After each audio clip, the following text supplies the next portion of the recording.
appreciate you so much, more than words can even say. You help us feel safe in our country. The main aspect of humanitarian aid was very appealing, so I decided why not make a club where more students can get involved and do some really valuable community service. So Isabel Yu and Ali Khan founded the Red Cross Club at Naperville North High School. For My Freedom is only possible thanks It kind of establishes almost like an individual connection with that veteran. Writing letters to servicemen and women only covers a small portion of the group's endeavors.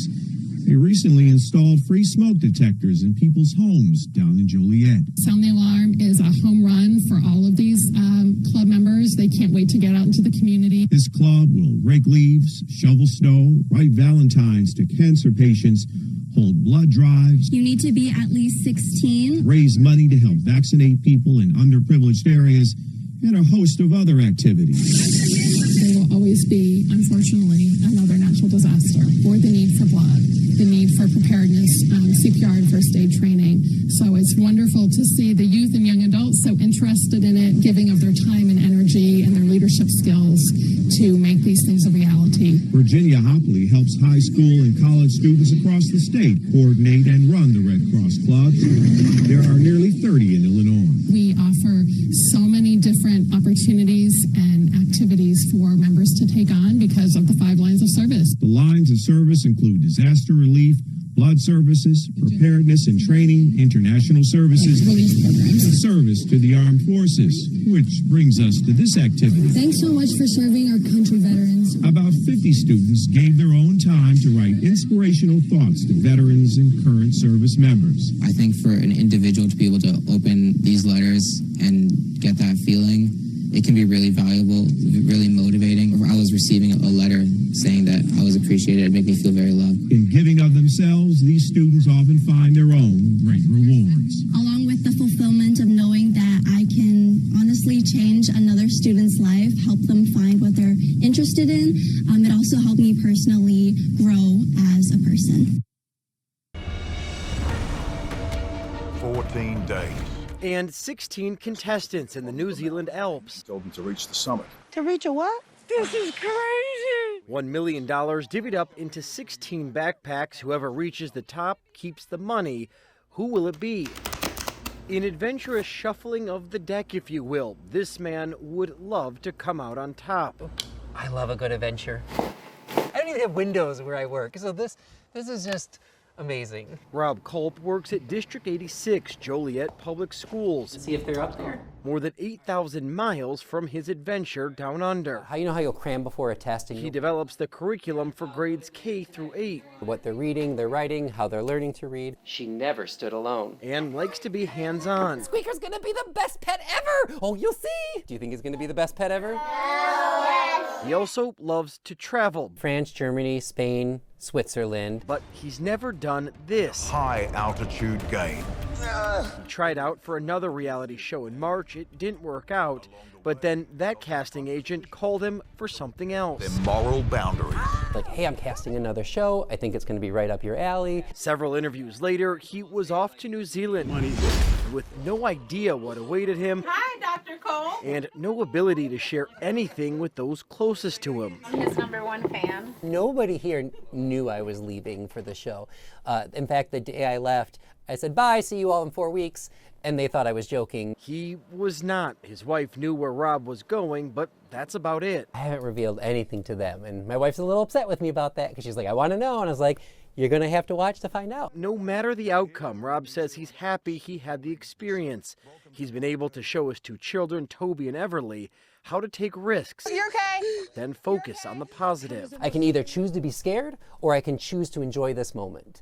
And so I just chose to enjoy the moment. His family, his coworkers, and students ready? all make up his winning hand. I'm a winner regardless in life just because of the people who I've surrounded myself with. The sound of chorus frogs will soon give way to the chorus of 17-year cicadas in northern Illinois. Their periodic appearance allows only for periodic study. Therefore, science around cicadas is still emerging. Scientists have found certain trees and shrubs to be vulnerable to females laying their eggs. They're common landscape plants like crabapple, birch, hickory, oak. Cicadas lay eggs in small branches, 1/8 of an inch to 2 inches in diameter. In smaller plants, those are all the branches that they have, are those small, vulnerable branches.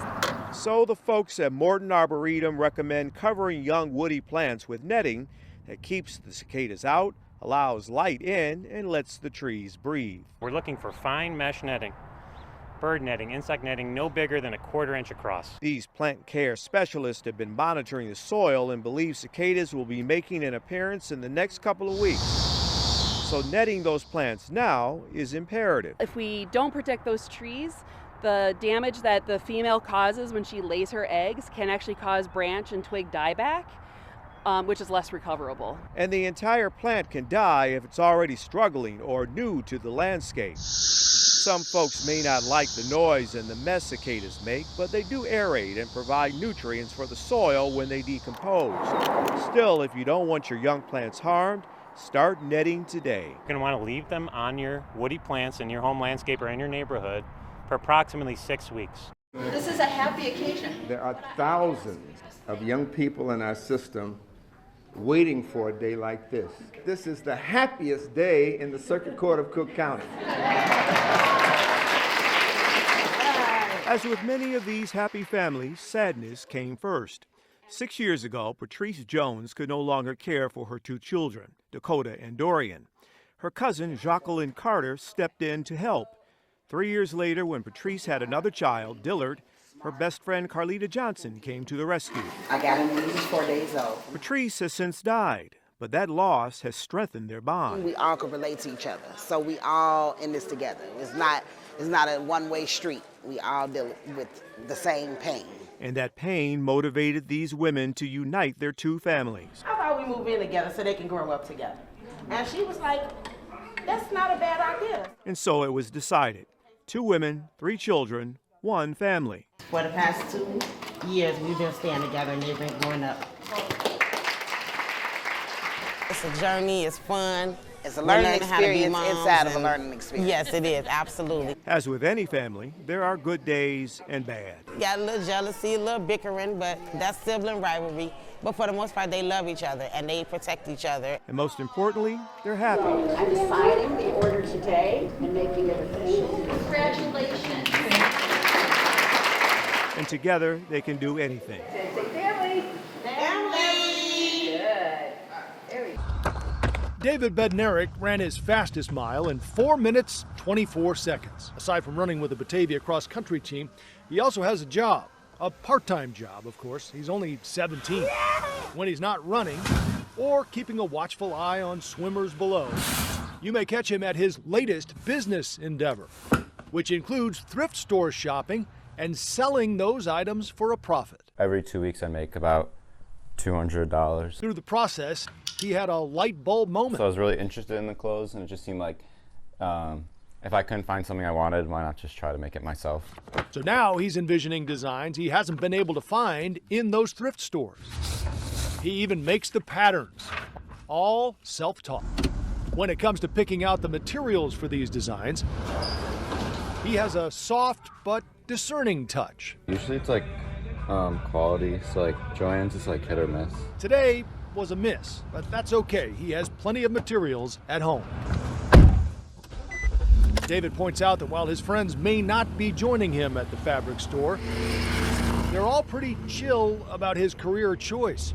It's the older generation causing him to hesitate. When adults ask you, it's like a little bit weird to say that you're going into like fashion design. It's not like a very like common major like interest. But that's not going to stop him. And neither will the odds of becoming an internationally famous designer, which are 160,000 to 1, according to the Princeton Review. David does it because he enjoys it. His mom taught him the basic sewing techniques, but he has taken it to a new level. He took this old Carhartt jacket, cut out the stains apparently caused by welding, and replaced them with this unique fabric he found at an estate sale.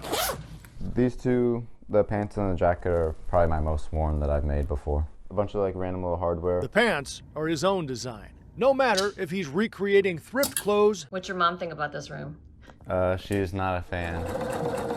or sewing brand new designs. Perhaps his mom will forgive the mess if he goes on to be the next Armani. And even if he doesn't, it's just something like for myself.